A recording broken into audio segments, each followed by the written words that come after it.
Welcome back to Money Talks. I'm Maleen Saeed in Istanbul. US investigators want to know why someone died in a self-driving Tesla Model S. The accident happened in Florida in May when the car collided with a truck. The Tesla was on autopilot. This is the first known death involving Tesla's technology. The company said the Model S car seemed to have failed to recognize the white truck against bright sunlight. Joining me now here in the studio is TRT World's senior producer, Sourav Roy. Sourav, Tesla says that both the driver and its autopilot failed to notice the imminent danger just before the accident occurred. Is that an admission that the technology wasn't good enough?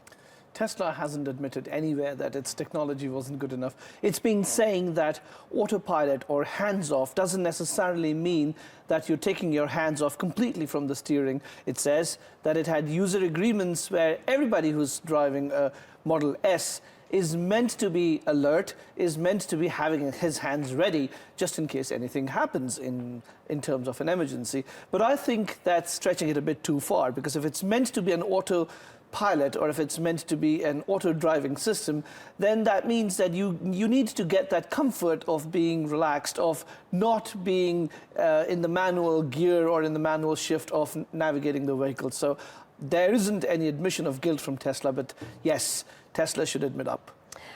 Do you think this technology was unleashed on the public too soon by Tesla, before it was safe?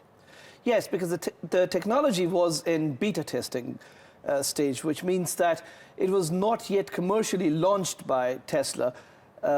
Well, if Tesla wanted human guinea pigs for beta testing, then that's not the best way to go for it. I mean, you can do such kind of beta testing with applications on your smartphone, which means that if an app crashes, at the most you lose your data.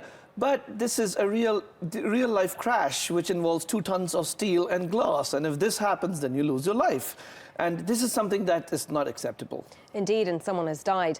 What kind of impact is this going to have on this whole concept of self-driving cars? Because there are a lot of companies, not just Tesla, who are working on it. Self-driving cars have come a long way.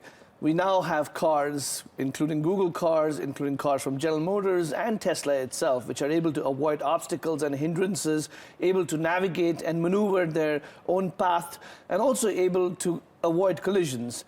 But nevertheless, it still lacks that fine-tuning, that fine sync between technology and the human intellect.